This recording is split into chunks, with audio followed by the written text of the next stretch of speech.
Halo semuanya, dalam video kali ini saya akan mendemonstrasikan pembaruan yang paling ditunggu-tunggu dari portal RT RW Digital, sebuah platform administrasi lingkungan berbasis web yang dirancang untuk mempermudah pengelolaan data warga dan keuangan. Anda bisa mendapatkan aplikasinya melalui tautan di bawah. Untuk kode aksesnya 10 angka dalam 5 bagian, silakan simak videonya sampai selesai. Jangan di-skip dan jangan sampai terlewat. Kita mulai dulu dari halaman depan. Di sini sudah ada perubahan yang sangat signifikan. Saat ini halaman depan bukan lagi sekadar halaman login, melainkan sudah menjadi landing page informasi untuk warga. Di sini tersedia informasi total warga, jadwal kegiatan dan pengumuman, transparansi keuangan, hingga aset RT RW. Dan yang menarik, warga bisa langsung mengajukan layanan permohonan surat, pengaduan, hingga peminjaman aset langsung melalui formulir di halaman depan ini tanpa perlu login. Saya coba ajukan layanan terlebih dahulu. Masukkan data diri, nomor rumah, nomor WhatsApp, dan keperluan surat. Nah, nanti Anda akan mendapatkan nomor tiket, silakan simpan atau screenshot nomor tersebut. Kemudian saya coba pengaduan. Untuk aduan, warga bisa mengirimkannya secara anonim. Pilih jenis aduan, lokasi, detail, serta unggah buktinya. Nah, nanti Anda juga akan mendapatkan nomor tiket, silakan simpan atau screenshot. Selanjutnya, coba peminjaman aset. Masukkan nama, nomor WhatsApp, nomor rumah, pilih aset yang tersedia, tentukan rentang peminjaman, jumlah unit, dan informasi keperluannya. Sekarang kita lihat halaman admin. Untuk masuk ke halaman login, cukup klik 2 kali pada logo RT RW, lalu pop-up formulir login akan muncul.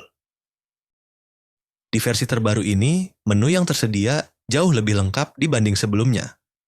Kita mulai dari halaman dashboard. Halaman ini menampilkan ringkasan data dan proses aplikasi secara menyeluruh. Mulai dari pemasukan, kas keluar, sisa kas, jumlah warga terdaftar, permohonan surat, peminjaman aset, serta pengaduan, dan saran yang dilengkapi informasi mana yang sudah selesai dan mana yang belum diproses.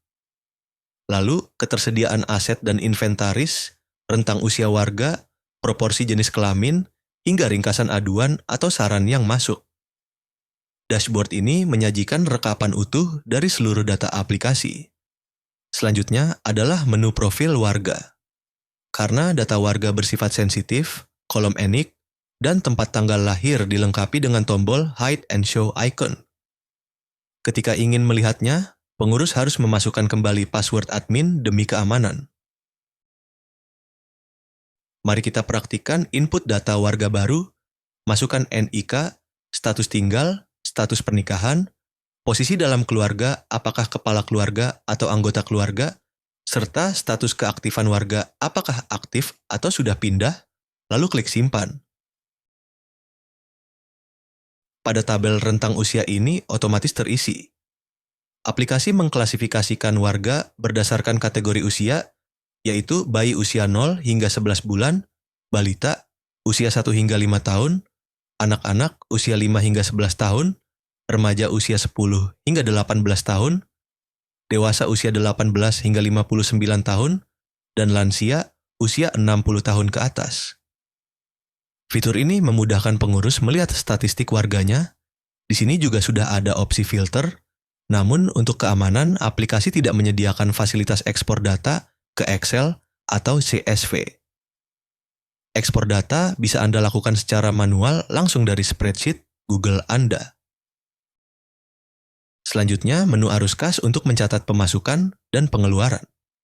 Kita coba tambah pemasukan. Ada opsi sumber dana apakah iuran warga atau dari pihak luar. Misalnya, pilih dari data warga, masukkan jumlah pembayaran, dan lampirkan bukti pembayaran. Setiap transaksi masuk atau keluar memiliki ID unik masing-masing, serta dilengkapi fasilitas cetak PDF. Selanjutnya, menu checklist iuran. Fitur ini khusus digunakan untuk mendata iuran warga dengan sistem checklist. Cukup centang salah satu bulan, maka total iuran akan bertambah dan datanya otomatis tercatat di menu arus kas. Misalnya kita centang bulan Agustus, Lalu kita cek di menu arus kas, maka transaksi pembayaran iuran warga beserta keterangannya akan otomatis terlihat. Jika ada warga yang belum membayar dari bulan saat ini, maka akan ada informasi warga menunggak. Untuk tabel iuran ini, warga yang tampil datanya adalah warga yang berstatus sebagai kepala keluarga. Jadi yang menjadi anggota keluarga tidak akan tampil datanya di sini. Jadi iuran biasanya dihitung per kartu keluarga. Maka hanya kepala keluarga yang terhitung untuk iuran. Selanjutnya menu aset dan inventaris. Tambahkan nama barang, kategori aset, jumlah, kondisi, detail, serta foto dari aset tersebut. Data ini akan otomatis tampil di halaman depan dan di formulir peminjaman aset warga. Masuk ke menu layanan warga, di sini terdapat beberapa submenu. Pertama, permohonan surat.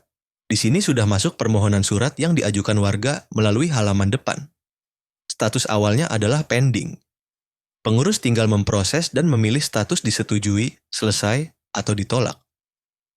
Lanjut submenu peminjaman aset. Alurnya sama dengan permohonan surat, status awalnya adalah pending. Jika status diubah menjadi disetujui, maka jumlah barang di database akan otomatis berkurang sesuai jumlah aset yang dipinjam. Jika statusnya diubah menjadi selesai, artinya jumlah barang akan kembali sesuai stok awal. Kita bisa lihat ketersediaannya di jumlah aset. Selanjutnya, menu agenda dan pengumuman. Di sini, pengurus bisa mencatat kegiatan RT RW. Misalnya jika ada rapat, tersedia fitur cetak bukti absensi. Cukup klik ikon print, lalu masukkan nama agenda, lokasi, dan jumlah baris, kemudian klik cetak. Lalu submenu berita dan pengumuman. Data agenda dan pengumuman ini akan ditampilkan secara otomatis di halaman depan. Selanjutnya, menu petugas dan audit. Ini berfungsi untuk menambahkan akun pengurus baru serta melihat informasi aktivitas dari masing-masing akun petugas, apa yang dilakukan, dan waktu aksesnya. Lalu ada menu pengaturan. Di sini Anda bisa mengonfigurasi sistem secara keseluruhan, yaitu nominal standar iuran, kategori arus kas pemasukan atau pengeluaran, kategori aset, pilihan keperluan surat, mengatur label penanda tangan, dan nama pengurus yang tampil ketika cetak laporan, serta menyesuaikan tampilan informasi pada halaman depan. Dan yang terakhir, pada bagian kanan atas layar terdapat ikon lonceng notifikasi. Fitur ini akan memberikan pemberitahuan secara real-time jika ada permohonan surat, peminjaman aset, atau aduan, dan saran baru yang masuk dari warga, jadi pengurus bisa langsung mengetahui dan menindaklanjutinya sesaat setelah login ke aplikasi. Demikianlah demonstrasi update dari aplikasi portal RT RW Digital ini. Mohon menjadi perhatian bersama bahwa data warga adalah data yang bersifat sensitif. Meskipun aplikasi ini sudah dilengkapi dengan beberapa fitur keamanan dasar, sistem berbasis Google Apps Script memiliki keterbatasan dan berisiko jika digunakan untuk skala yang sangat luas. Mohon gunakan aplikasi ini secara bijak. Segala bentuk pengelolaan data dan risiko penggunaan menjadi tanggung jawab penuh Anda saat memutuskan untuk menggunakan aplikasi ini. Terima kasih sudah menyaksikan. Mau bikin aplikasi apa lagi? Silakan tinggalkan komentar dan sampai jumpa di update berikutnya.